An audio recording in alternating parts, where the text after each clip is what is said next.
ये कहानी है एक ऐसे लड़के की जो भीड़ में था लेकिन खोया हुआ था, जिसका मन कहता था तू कर सकता है, लेकिन दिल डर से कांपता था। क्लास, इस साल इंटर कॉलेज डिबेट प्रतियोगिता हमारे कॉलेज में हो रही है। जो भी भाग लेना चाहता है नाम दे दो। बच्चे एक्साइटेड होकर हाथ उठाते हैं, एक दूसरे से बात कर रहे होते हैं और आर्यन सिर झुकाए बैठा होता है। हर बार की तरह इस बार भी आर्यन चुपचाप बैठा रहा, लेकिन उसके अंदर एक हलचल थी, एक ख्वाहिश थी जो बाहर आना चाहती थी। तू हर बार पीछे क्यों रहता है रे? जब तू क्लास में जवाब देता है तो सब सुनते हैं। बोलना आसान है, जब कोई सुन ही ना रहा हो तो। यही तो, अगर तू चुप रहेगा तो कोई सुनेगा ही नहीं। चुप रहना भी एक आदत बन जाती है भाई, तोड़ उसे, समझा? आर्यन को अमन की बात समझ तो आती है, पर डर का प्रभाव अब भी भारी था। आर्यन के कमरे में उसकी किताब खुली रखी हुई है, पर उसका ध्यान कहीं और है। माँ खाना लाती है। बेटा, कहाँ खोया है? पहले खा ले, खाना ठंडा हो जाएगा बेटा। आर्यन कुछ नहीं कहता, बस चुपचाप खाने लगता है। कुछ तो है जो तुम्हें परेशान कर रहा है। माँ, क्या कभी आपने भी डर महसूस किया है? हर कोई डर महसूस करता है बेटा, पर हिम्मत वही है जो डर के बावजूद खड़े होने का जज्बा दिखाए। क्यों, क्या हुआ बेटा? आज ऐसे अचानक डर वाली बात क्यों? माँ, कॉलेज में डिबेट है और मेरा मन है पार्टिसिपेट करने का, लेकिन मैं डर रहा हूँ। अमन बोलता है तू पढ़ाई में होशियार है, सब आंसर तू दे सकता है, तो डिबेट में तू पार्टिसिपेट कर ही सकता है। उसने कहा डर को भगाने का ये मेरे पास आखिरी मौका है, इसके बाद मुझे मौके नहीं मिलेंगे। मिलेंगे तो सिर्फ धक्के। बेटा, अमन ने सही तो कहा, मौके बार बार नहीं मिलते, और मिलेंगे भी तो उसी को जो हिम्मत दिखाए और कुछ करने का जज्बा दिखाए। मुझे भी लगता है कि तुझे पार्टिसिपेट करना चाहिए।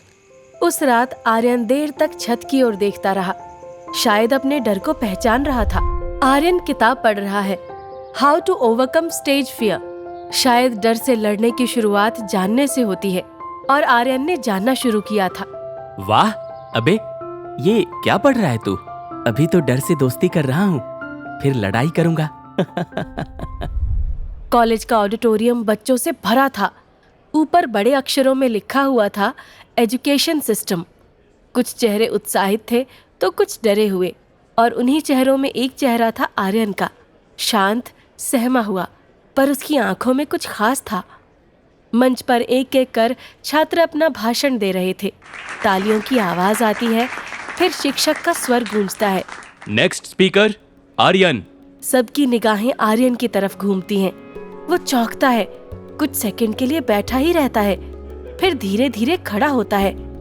बैग टाइट पकड़ता है, कदम भारी हैं, लेकिन बढ़ रहे हैं। शायद वो 20 कदम उसकी जिंदगी के सबसे कठिन कदम थे, लेकिन हर जीत की शुरुआत एक कांपते कदम से ही तो होती है।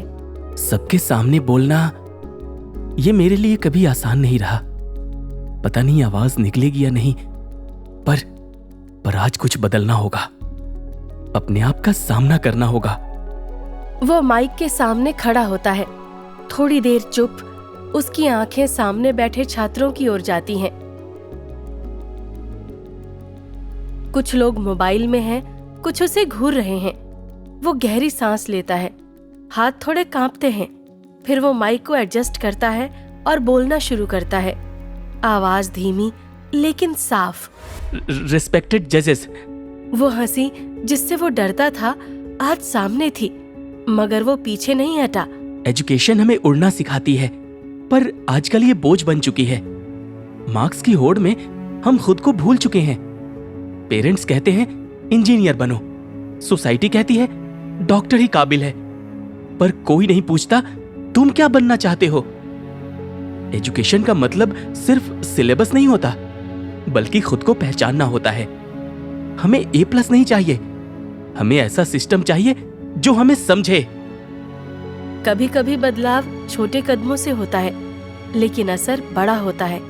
अब वो बच्चा डर से नहीं, अपने सपनों के साथ चल रहा था। आज का टॉपिक है फ्रीडम ऑफ एक्सप्रेशन। क्या वाकई हम आजाद हैं? कागज पर हमें बोलने की आजादी है, पर क्या वाकई हम बोल पाते हैं? सोशल मीडिया पर सच लिखो तो ट्रोल हो जाते हैं, घर में सवाल पूछो तो बड़ों से ऐसी बात नहीं करते। फ्रीडम का मतलब सिर्फ बोलने का हक नहीं, बल्कि बिना डरे सच कहने का साहस भी होना चाहिए। मैं यहां सिर्फ अपनी आवाज से नहीं, बल्कि हर उस आवाज के लिए खड़ा हूं जो सालों से दबा दी गई थी। हॉल तालियों और चीख पुकार से गूंज उठता है। अमन खुशी से खड़ा हो जाता है, जोर से चिल्लाता है। आर्यन के चेहरे पर आत्मविश्वास अब साफ दिख रहा है। वो अपनी स्पीच के आखिरी शब्द बोलता है।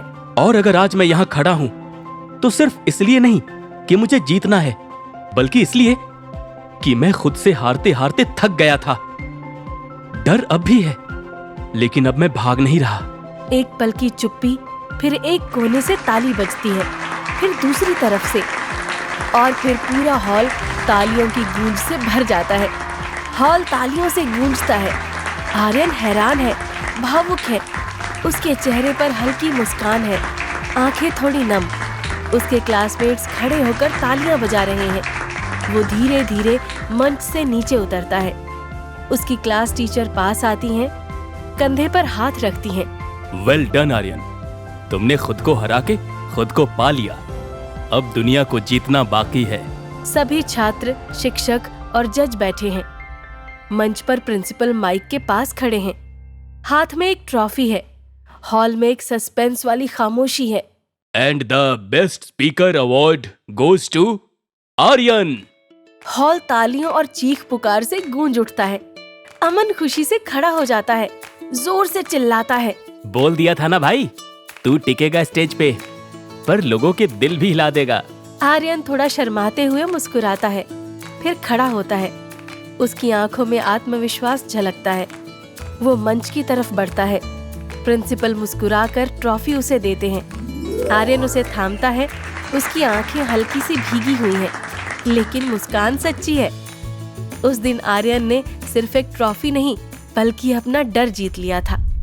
आर्यन थक कर लेकिन चेहरे पर हल्की मुस्कान के साथ घर में दाखिल होता है।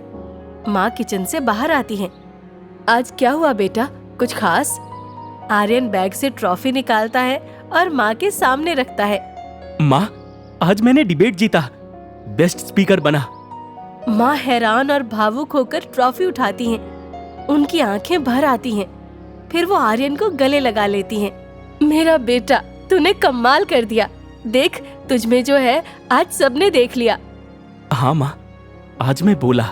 अगर आप किसी भी डर से लड़ रहे हैं तो याद रखें, डर के आगे जीत है।